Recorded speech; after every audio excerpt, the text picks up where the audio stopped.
Anne-Elisabeth Lemoine confie les scènes traumatisantes, à peu près habillée, le secret brisé. Le territoire de l'angoisse, Anne-Elisabeth Lemoine révèle les agressions incalculables subies dans les transports en banlieue. Dans un témoignage d'une sincérité brute et bouleversante, Anne-Elisabeth Lemoine, l'animatrice habituellement joviale de C'est à vous, a levé le voile sur les aspects les plus sombres de son adolescence. Devant les caméras du documentaire de Mohamed Bouafsi.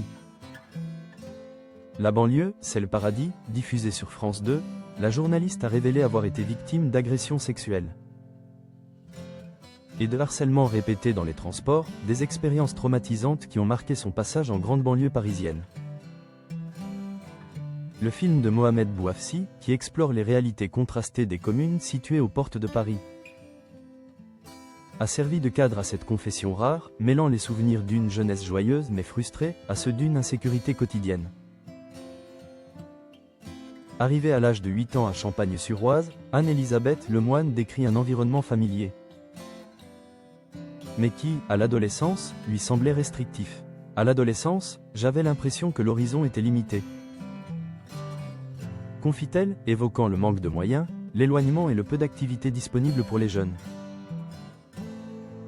Elle se souvient avec une pointe d'humour de l'époque où un simple voyage jusqu'à Pontoise prenait des allures de véritable expédition.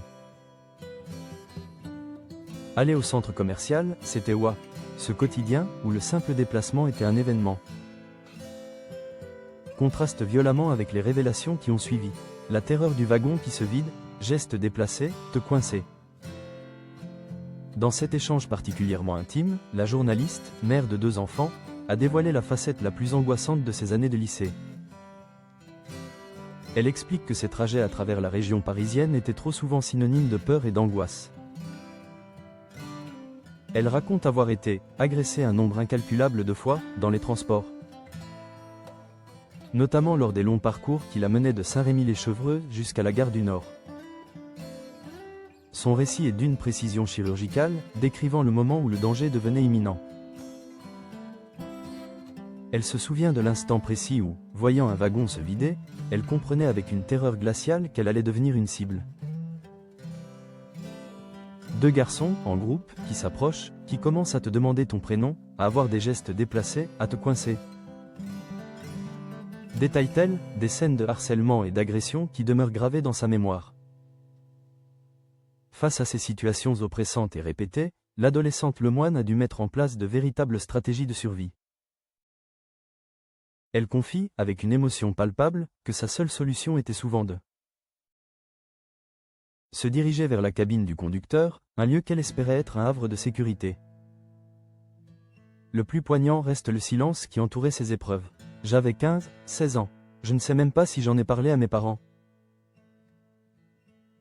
avoue-t-elle dans le documentaire. À l'époque, l'idée même de porter plainte n'effleurait pas son esprit,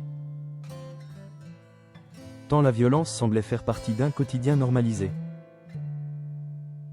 La journaliste résume alors la dure et effrayante réalité de ces années par une formule glaçante, qui donne la mesure exacte de la violence subie. C'était juste faire en sorte que je reparte à peu près habillée, sans m'être fait voler quoi que ce soit. Et vivante, quoi. Ce témoignage poignant et essentiel, qui transcende son rôle de figure médiatique, met en lumière l'insécurité chronique vécue par d'innombrables jeunes femmes dans les transports en commun. Il souligne, encore aujourd'hui, la force et la résilience qu'il a fallu à Anne-Elisabeth Lemoine pour survivre à cette angoisse quotidienne et s'épanouir malgré les traumatismes.